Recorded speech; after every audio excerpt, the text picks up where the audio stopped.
This piece is one of the lower stretchers on the side stretchers.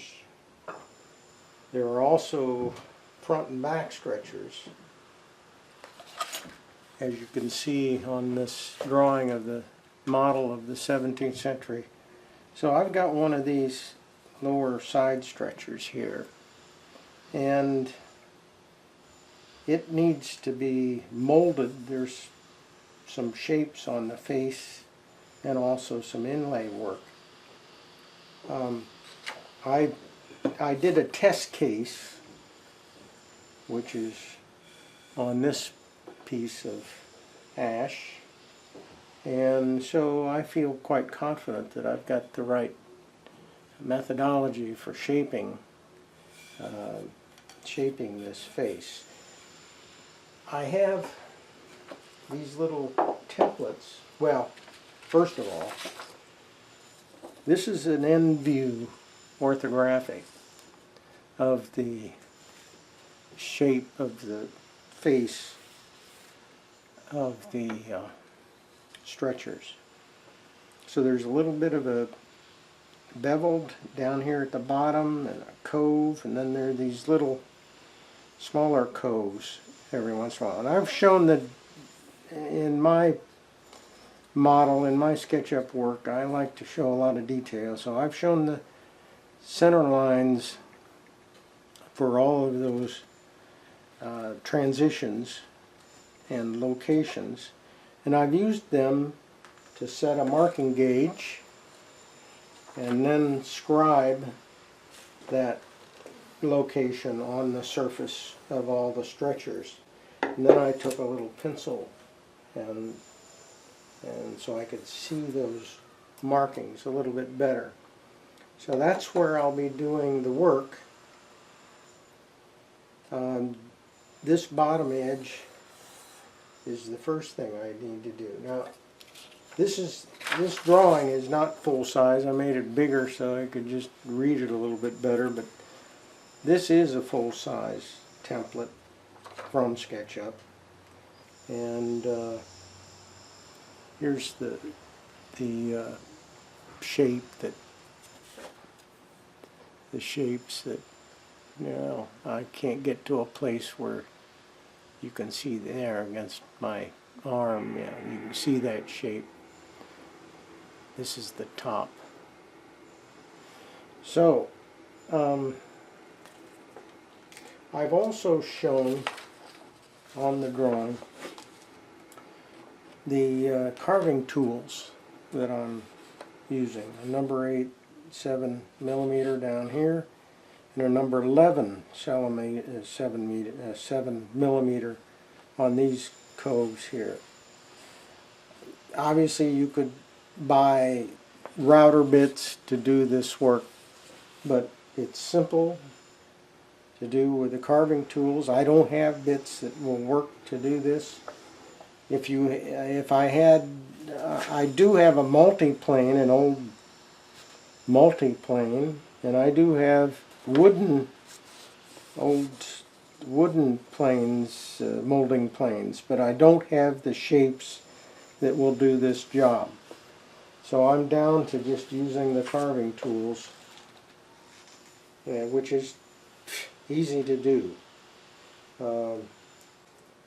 And I've also created a little scraper shape to help me, and I'll be using this scraper shape as well to, after I carve, to just smooth out those carvings. I file these out and sharpen them. They work quite well for smoothing out these carved shapes. So the first thing I'm going to do is work the bottom edge, which is beveled off. Down here it's beveled off, and then there's a number 8 7mm cove in that space that's left. To make that little bevel, I'm just going to use the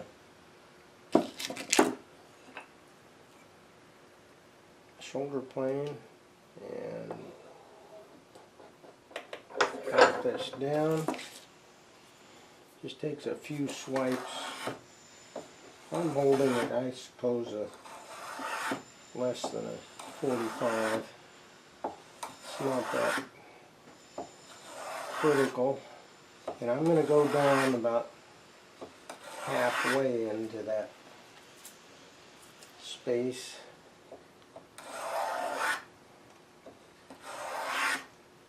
And that's about all I need to do there.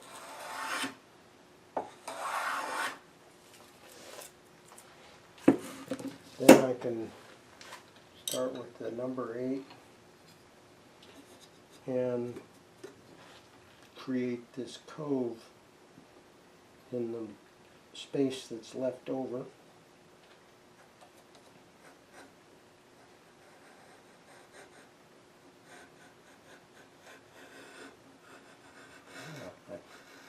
I wasn't sure whether I put this in the direction it's working quite well, the grain direction going this way. Sometimes I have to flip it around.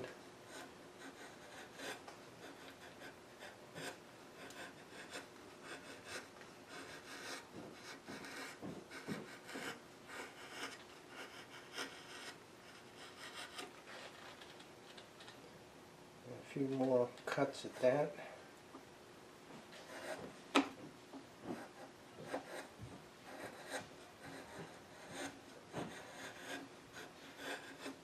This won't be very deep.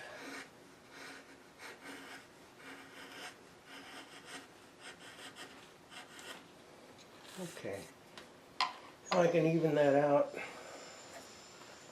with a little scraping here.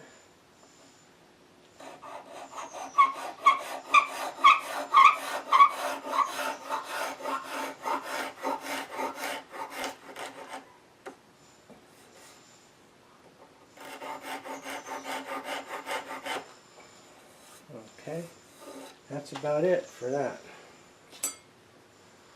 Okay, the next step is to use a number 11 7mm, and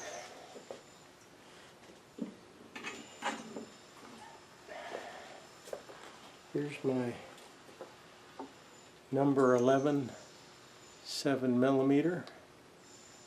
It's a pretty small tool, and I've got my lines marked where these little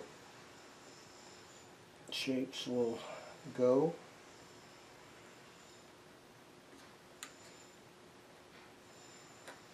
And I just want to keep that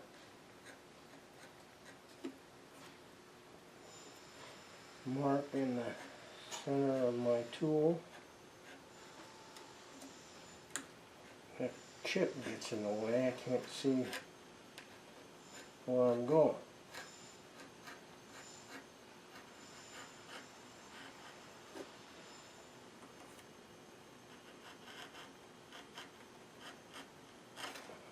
Okay. And this doesn't take that many swipes to get down to the depth.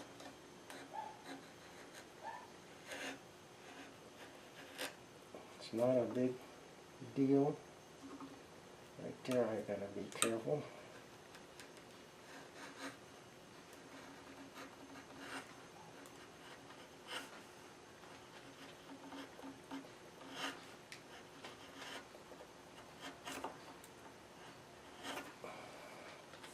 Okay, there's one, and then there's a parallel one that starts here.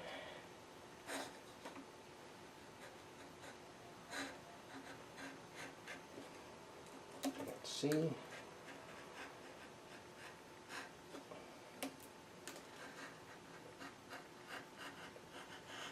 This is Modesto ash, a California ash tree. And I get this lumber at a sawmill. This happened to be a very big tree. And so far our ash trees out here in California are not affected by that disease, that worm or whatever it is, borer, I forget what type of the insect is causing that trouble in the east to the ash trees. But here, and eventually I suppose it'll be out here, but so far we aren't seeing that.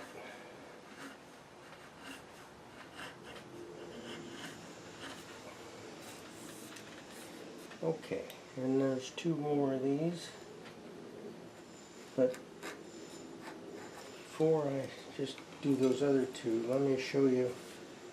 I use this little tool to kind of scrape, even out any areas in this channel. And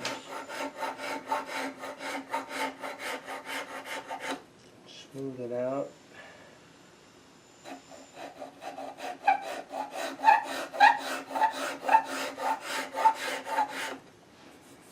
And that's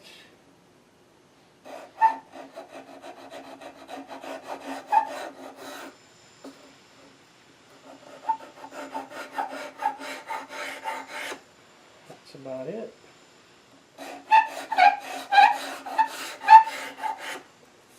Okay, there'll be two more of those up here, and then I've got to get the triangular black and white inlay work done in this rectangular channel.